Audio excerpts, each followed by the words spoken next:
This is McCook's Mr. Bill. It is an honor to have you here. The Republicans took over the House, and the leader, his first words were that he was going to support Ukraine. Of all of the problems in America, Ukraine was the first thing to come to his mind. Really? Really? I just shake my head. Ukraine, a breakaway nation from Russia, and Russia and them are both fighting. The war would have been over in 2 weeks if we hadn't sent billions in suicide drones to take out their tanks. Absolutely. With that in mind, though, they're wanting to send even more billions, hundreds of billions of dollars. Figures out easily to be $2 billion for every state in the United States that could be spent here. Here. Are roads needed? Absolutely. The dams that some are 50 to 70 years old need repairs. Maybe we ought to be working on them. And all sorts of other infrastructure products and projects that need funding. Absolutely. Absolutely. At the same time, they think Ukraine was the biggest thing. Me, personally, I'd like, because I know many of my friends, as I get older, are sick and need expensive medicines.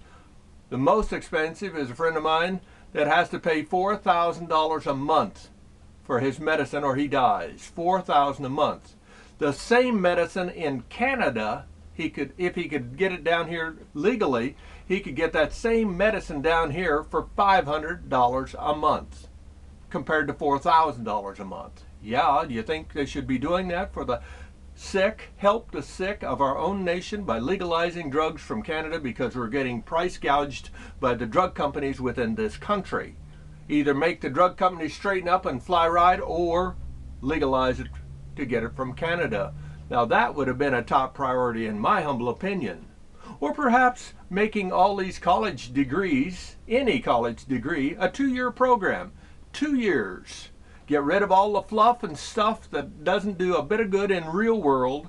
And it also only allows the left wing to indoctrinate them for 2 years rather than 4 in those schools. And so many of the courses have no jobs anyway. And we are in dire need of employees that are willing to work.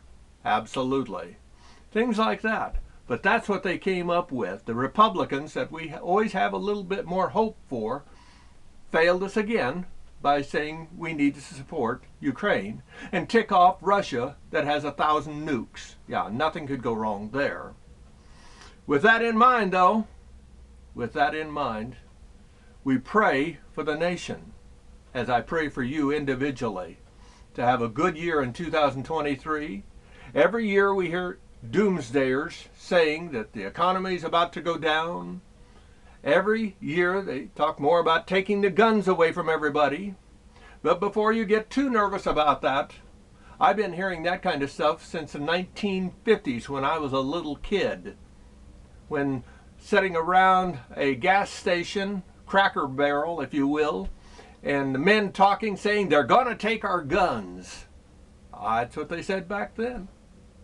And on through the list of dire warnings that 1973, we're going to be out of oil by the time we're 1990, and that was on every news network, and all of the experts said we will have no fuel left by 1990. Now in 2023, we have more fuel than we know what to do with. And it's even getting more and more fuel. At the same time, the government says this isn't working. We've got to make them scared of something. Let's say the world has climate change because global warming didn't work, global cooling didn't work. So let's just say global change. And everybody has to go electric. Yeah. They always look at that kind of angles rather than to use common sense. Common sense. So lacking in the Democrat and the Republican Party. It's as if both of them are too busy hanging on to power and fighting than they are helping the American people. Thank you for your time.